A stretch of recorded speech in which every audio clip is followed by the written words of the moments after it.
told, they would recognize that it was the symbol of the Pope, much like we'd see, you know, like a logo for, I don't know, some famous, you know, menswear or something, or a designer, and we'd recognize the logo. Same idea here.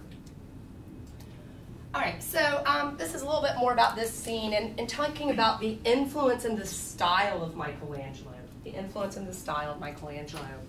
I was talking about the Virgil Aeneid and how the Renaissance is really seen as this revival of the classical world. Again, ancient Rome, ancient Greece, prior to Christianity. And the style of art from ancient Rome and ancient Greece was also really influential on the artists of the Renaissance, and definitely Michelangelo, very influential on them. And we know that the artists of this time period looked to classical sculpture, okay, again from ancient Rome, ancient Greece, and based their figures on these classical figures. This is a statue known as the Belvedere torso, Belvedere torso from the 1st century BCE.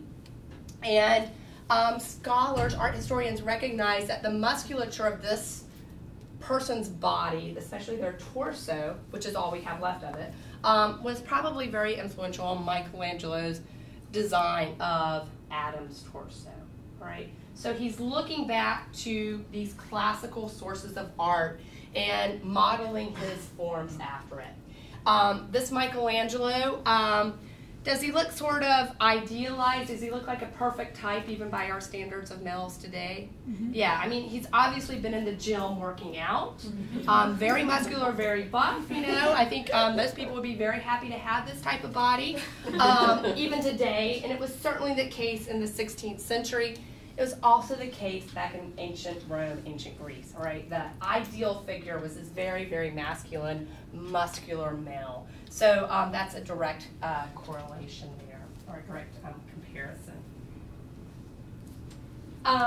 This is another example of a known ancient work, a classical sculpture that also influenced Michelangelo, okay? So this sculpture, its name is right here, and it's always really hard to say. It's called the Laocoon, and it really helps to see the spelling of it right here. This was also this is probably an ancient Greek sculpture, and again from the 1st century BCE, okay, 1st century BCE.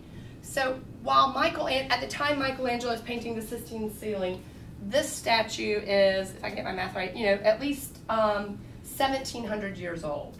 Okay, 1,700 years old. And while Michelangelo, this is a really fascinating story, while Michelangelo is painting the Sistine ceiling, while he's making his designs and preparations, they're excavating some land at the Vatican. They're probably going to build a new building or something. They're excavating, digging up some land. And they unearth this statue. They uncover